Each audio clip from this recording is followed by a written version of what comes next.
to set gasless MIG. First, select gasless mode. Turn on synergic mode. In gasless mode, the flux light will turn on. Select wire diameter. Select to T for T or sport mode. Adjust the welding current. Fine-tune the voltage.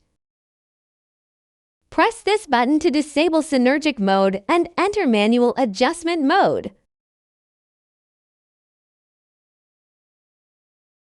Next, let's adjust the MIG gas settings. Select MIG gas mode. Enable synergic mode. Select shielding gas. Select wire diameter.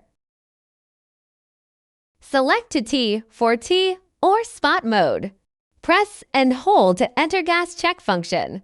Press to exit synergic mode. Adjust current and voltage manually.